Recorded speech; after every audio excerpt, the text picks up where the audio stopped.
Hey you guys. Guess that's gonna be my thing. Hey you guys. So today I will be watching the movie Drop Dead Fred. It came out. Oh no, I always do this. I always play myself. Came out in 1991. Before I was born, just a little bit. A movie. A woman who has a YouTube channel and she's into like tarot and spirituality, and kind of in the live people were talking about you should probably like rewatch movies that you loved as a child to see kind of what it triggers you, or maybe why you liked it as a child. Everything starts in the childhood, so maybe there's an I can hear all that. It's... no, you gonna hear the playback. Take 5.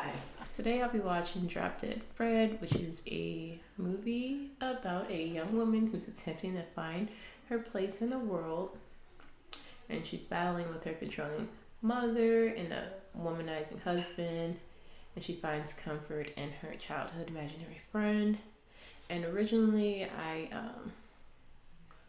got prompted to do this review because I am into spirituality and all that jazz. So there's this lady, I'll link her channel below, and in the kind of live chat they were talking about how it's everyone should probably just go back and watch movies that they loved as a kid to kind of see why they really liked it. And so that's what I'm going to do today. Watch this movie and see kind of like what makes me uncomfortable about it or what makes me like it, because I did start watching it last week and I was like, this is weird. This is a whole like man child. It's giving, I don't know, he's acting like a brat. But then I'm looking back and I'm like, well, I guess this is how a kid would act, and I guess he is supposed to be a kid's imaginary friend. But it was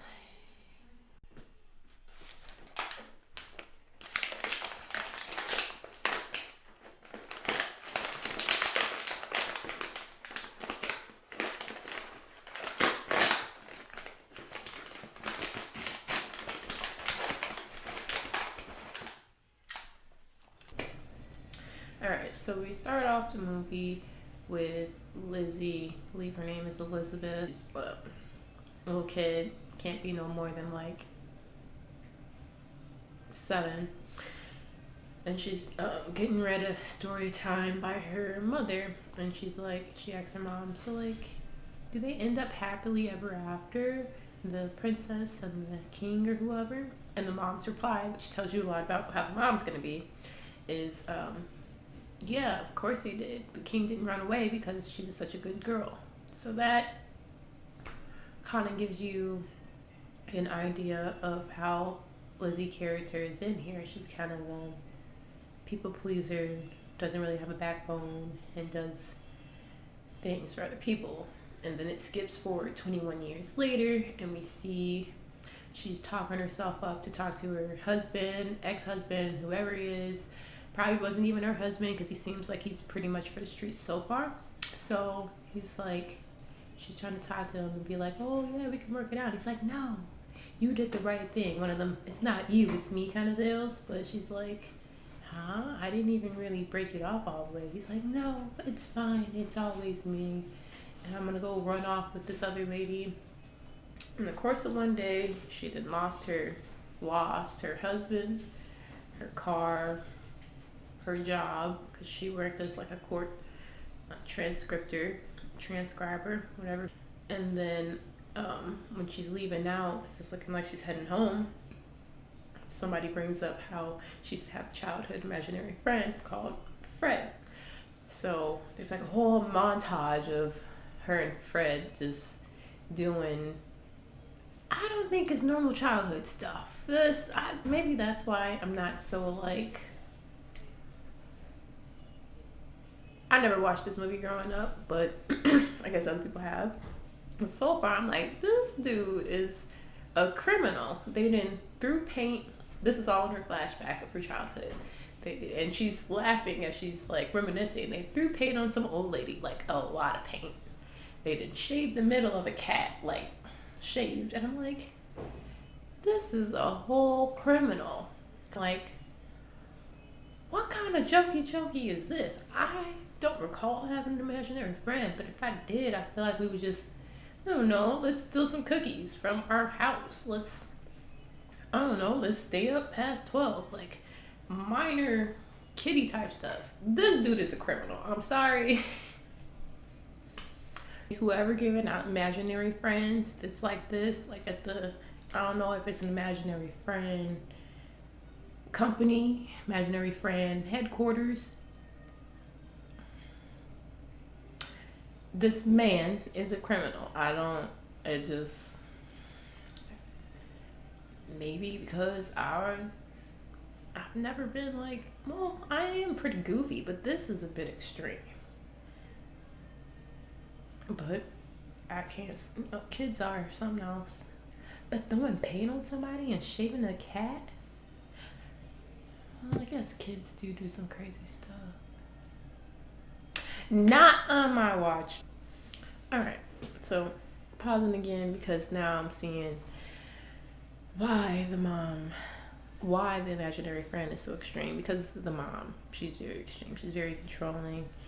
I think her name is Jamie. Lizzie's friend. Jamie? Something like that. She was trying to talk Liz into going to like a self-actualization seminar, retreat, whatever, and giving her some pretty good advice. Her husband's trash. She told her, basically, yeah, your husband's trash. When trying to like talk to the mom and kind of be like, hey, this is a time where she needs some nurturing. Why did the mom say nurturing is for teddy bears or something like that? And I'm just like, all right, I see you. I see you, and I see why Liz is the way that she is. It's all connected. Did I say so far that everything stems from the childhood? I feel like this is a good moment to insert that observation, because, yeah.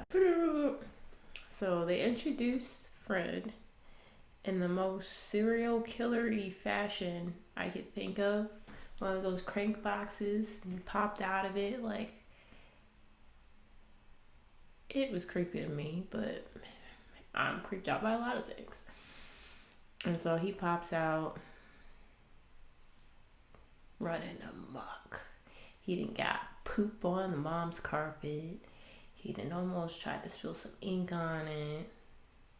Looked under her dress. And I'm just like, I guess you need one extreme to balance out the other extreme, so I can kind of see what they're trying to do here.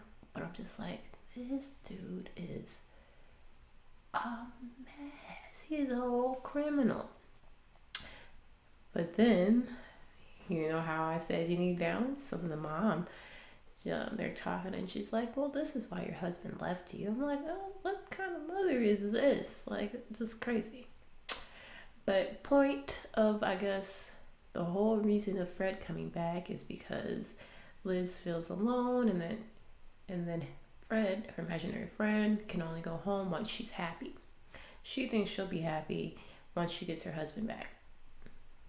I don't know how she reached that conclusion that will make her happy, but that's so far her thought process is, yeah, I'll be happy once I get my manipulative husband back, and then, yeah, he didn't love me for another lady, but the heart wants what the heart wants. I'm like, but like I said, everything starts from the childhood. Husband is a lot like the mother, where they're like not really putting her feelings into account and not hearing her. Like, there was a point where Liz was like, hey, do you remember my imaginary friend? And the mom was like, no, I don't remember your imaginary friend. Drop dead Fred. I'm like, okay, but reason 459 why Drop Dead Fred is a criminal. So, like, in one of these long montages of a flashback, Lizzie's remembering how her and Fred plotted a robbery at home. Cute. So they like did this whole robbery thing in their own house, which, okay, But why are they breaking the glasses? Fred then broke the window, and then the parents are like, what's going on downstairs? Because, mind you, all this is happening in the middle of the night. So they're like, oh, we gotta call the cops. Okay, reasonable. So they call, and then Fred then pulled the telephone line out the wall. So it's just like, oh my goodness, we're really getting robbed. In all this, they did not check on that little girl to see if she was in her room, which was a bit concerning. But anyways, so like when the cops come in, trying to see what's going on, the dad tackles one of them thinking it's the burglar, and then there's like a gun that goes off, and I'm like, Fred, did you really kill the dad? Like, this is all your fault. Don't like anybody. But I can see in all of this why it's so extreme, because the mother was really extreme, so she needed that balance with this extremely extreme imaginary friend who would do all this outlandish thing, kind of be like her outlet. So I can see that, but I'm just like, and why he keep hitting her? He didn't hit her in the head with a shovel, banged her in the head. I'm like, a violent criminal. In one breath, I'm saying Fred is a criminal, which he is, because there could be two things. Where am I going with that? More than one thing can be true at the same time. It's pretty much what I wanted to say. In one breath, I'm saying Fred is a child, a criminal, all the above. And the mother is just as bad. Like, so like Elizabeth, she wanted to have a moment with her mom and like talk about her childhood friend, childhood, whatever. And the mom's like, no, we gotta get you back with your cheating husband.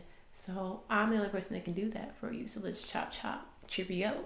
And so her solution so far is dressing her up as a miniature version of herself, of the mom. I'm just like, this lady is a lot.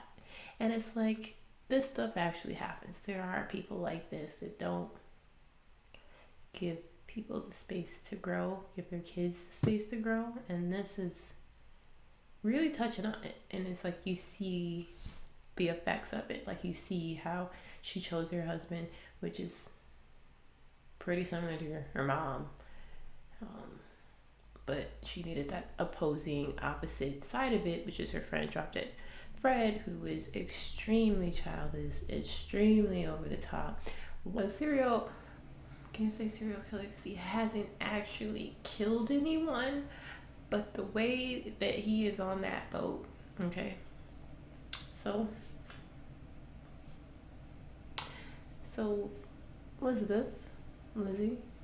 Liz, she spends a night on her friend Jamie, her boat, because she's like, I feel like I'm going crazy because I'm the only person who can see dropped at Fred. He's my imaginary friend. I need someone to see him with me, so just so I know. Reasonable. He come there, chop off her hair. Bad, but not as bad as when Liz is going after her ex-husband because he happens to be out in the water, and Jamie, the friend, she lives in a boat. She lives on the boat. Why did this dude start touching buttons? Like, he don't care about her. He don't care about her life. This is just extremely childish. But it's not even childish. This is beyond childish. This is criminal activity, bro. Like, what kind of kid would be busting out the little gauges and messing up the boat? They know better. This dude, he can't die, so can we just talk about how solid of a friend Jamie is? Like, she is beyond a good friend, because this heifer didn't sink her boat, and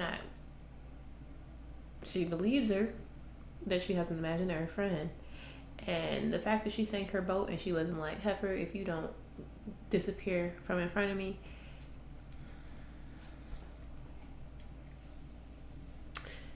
Solid. Had it been me,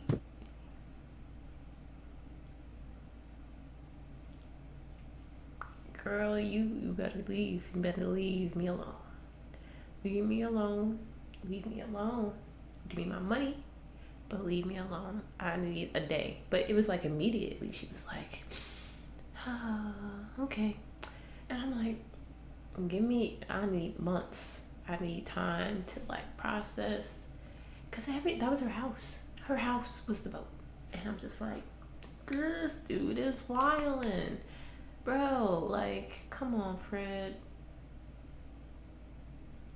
Did I really express how solid Jamie, I'm gonna call her Jamie. Her name might be Jamie. How solid she is. She didn't believed her friend about an imaginary friend, and then she proceeded to try to beat him. But of course, she couldn't see him, so she was beating the air. But she was like, "You dead? This is for my boat." A solid friend. You put my friend through it. That's a real one right there. Said I didn't like any characters in the movie. Janie is it, even though she's sleeping. I think she's sleeping with a married man. I think that's what she said. But let's continue on. Alright.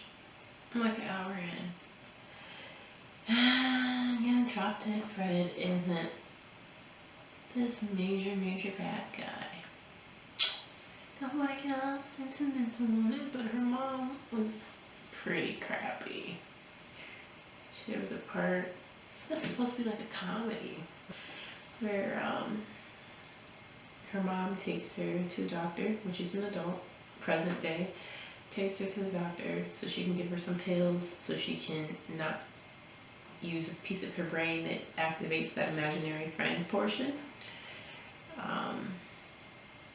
And apparently I was right. There is a imaginary friend corporation headquarters or something, because there's other kids in that same place going to see that doctor because he specializes in imaginary friends. So they give her some pills, and the other imaginary friends warn Fred, like, yo, don't let her take the green pill, otherwise you out of there, homie.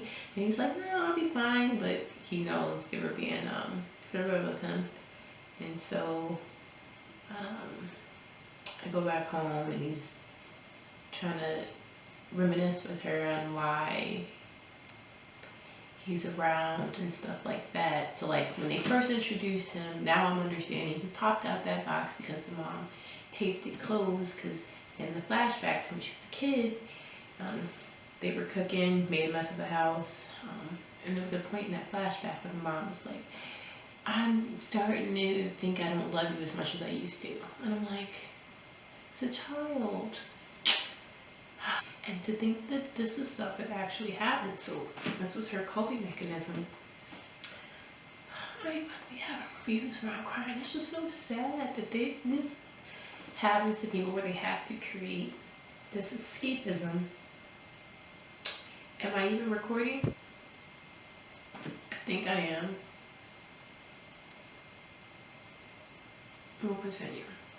If I'm not, then you won't catch the tears. But yeah, it was just her way to escape because she didn't have any friends. And then her dad ended up leaving because the mom, even though they can't see him, they knew that that was something to, the mom knew that was a way to get her to calm down or whatever. So she taped it closed. And so I guess that's why Drop Dead Fred has been locked up for like 21 years. And then the dad left.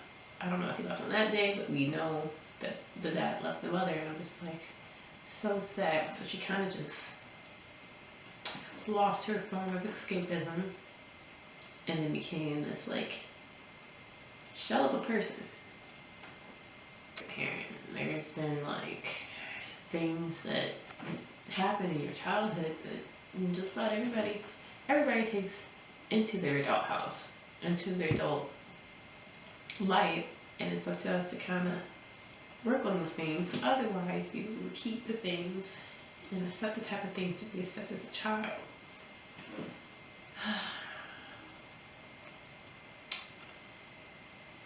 That's just really sad. Like, I couldn't be no therapist because I'd be there boo-booing with you. I couldn't do it. But I could be an ear for a little bit. But, like, I got like a drain button on me, but it's just like, That movie got me crying.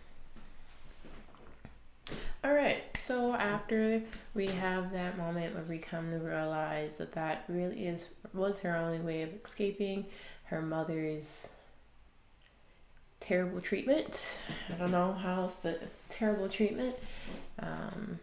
She kind of went into being a shell of a person. So then after this is all what her and Fred are talking about, and like how he's always been there for her and loved her and all that jazz. So he's like, hey, let's go get, if it'll make you happy, I'll go with you to go get your husband back. She walks in there looking fantabulous, and then they come upon totally skip this part, but like she found another dorky person who she vibed with, but she still want to be with her husband. It's a movie. Anyways, so they come up on Annabella, which is the lady that the husband dipped out on Elizabeth with, and awkward moment. Husband, of course, ex-husband, I don't know, Charles, like, oh, babe, you look tired now, babe. Let's make it do what it do. So and his words of getting back together with her or trying to sleep with her were like, you need me. You need me to protect you from other men. I'm like, we're really going for this? This is what we're really going for. So yeah, Dead Fred, it seems he won me over in the end. So after she went with her husband, of course, he was talking to Annabelle on the side, Annabelle, whatever her name is, on the side. And so Drop Dead Fred was like, yo, check it out. Dude ain't loyal. You don't need him. He ain't good enough for you. And so checked it out, of course. And she's like, oh, I can't be on my own. So he took her to his kind of world or some other world, and she was able to combat the people who try to control her. So her mother and her husband, she kind of stood up to them in that world, and then came back, did the same thing. And yeah, after that, he couldn't Drop Dead Fred. He had to do his own thing, and yeah, she had to stand up for herself and be on her own. So in the end, you won me over, Drop Dead Fred, and Drop Dead Fred went on to be the imaginary friend of someone else, her new boo thing's little girl, I think. And so yeah, yup, yeah. I don't know what else to say about it. It was definitely something that makes you think and be like, huh, in what ways am I acting out as my childhood self?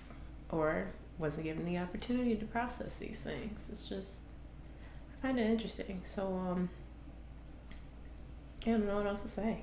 I would like to know if anyone else is, about to say read, has anyone else watched this movie? Because I didn't watch this growing up.